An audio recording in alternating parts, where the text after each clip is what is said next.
This holiday season is shaping up to be a lot more merrier for retailers, according to several retail surveys.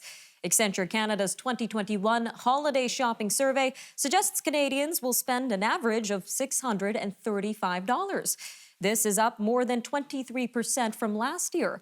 Deloitte Canada's 2021 Holiday Retail Outlook puts that even higher at $1,841. That is up 31% from last year. But Canadians don't only spend, they also invest. And many Canadians use investment firms to do so for a variety of reasons. One of these firms is Caldwell Securities Ltd, which is marking the anniversary of its founding 40 years ago.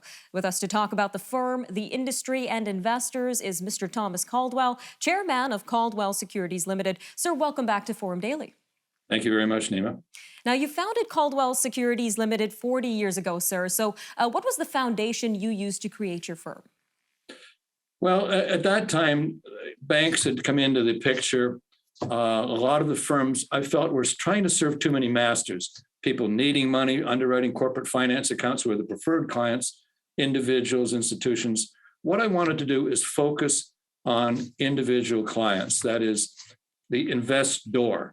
And I think that really, and remove any other conflicts. We don't do position trading. We don't do liability trading, that is. We don't do corporate finance. We dissuade people from having margin accounts. We don't believe that people should borrow money to buy securities. So it was, the premise was what I thought worked in the business. I'd been in the business for some years prior to starting the firm. I worked with some very good, excellent large firms, but it was time to try this focus on the investor. And considering that investing plays a very important role in our lives, especially for our future lifestyle goals, purchases, and retirement, who would you say is your target client? Typically, well, one of our partners many years ago, somebody said, do you have a minimum size of client? And he said, no, we just want to deal with nice people. And that still holds. We typically, our clients are individuals. We do have some corporate and institutional clients, some large ones, but our focus is that professional who's maybe thinking of retiring, that entrepreneur who's sold his business, typically high net worth individuals, but they don't have to be high net worth individuals. As my partner said, you just have to be nice people. And we're also seeing these investment apps pop up now. So why should someone invest with a Caldwell Securities Ltd. In particular rather than an investment app? Well, it just depends if you want to make money or not.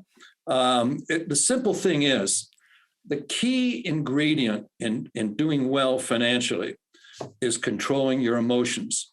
I've seen more money lost because of emotional thinking, emotional trading. Oh, this market's terrible, get me out kind of thing. I don't think there was one app who suggested you buy the stock market right during the low of COVID a year ago, March. We did. So our job is to help people control their emotions. And for me, I manage a lot of money and I'm subject to emotions as well. So for me, talking to someone else helps me control my emotions. Even if I may not listen to them, I hear myself articulating a point of view. So I think the consultative process is terribly important. If you have a decision to make, it's good to discuss it with somebody, a pro, and someone who's for you. And I think that's really what we've premised our firm on. And it's done well because we not only provide that investment advice, we go beyond that into other areas.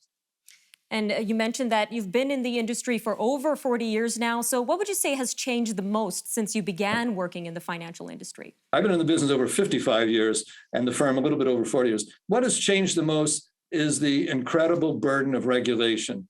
That has become almost an entity that can't stop itself from continually making more and more regulations, driving costs up, taking time away from the advisor from talking to clients, to filling in paperwork, et cetera. There's no industry that's done this to itself as the investment industry has done, whether it be medicine, accounting, architecture, engineering, anything. It's a business that's in great measure been hampered, strangled by, it's not that I'm against regulation, but they should be intelligent regulations, that it should be relevant. It should be there to protect investors and give clarity, but it just doesn't end. They just can't stop. All right, sir, just about 10 seconds left here, but has anything stayed the same in the industry?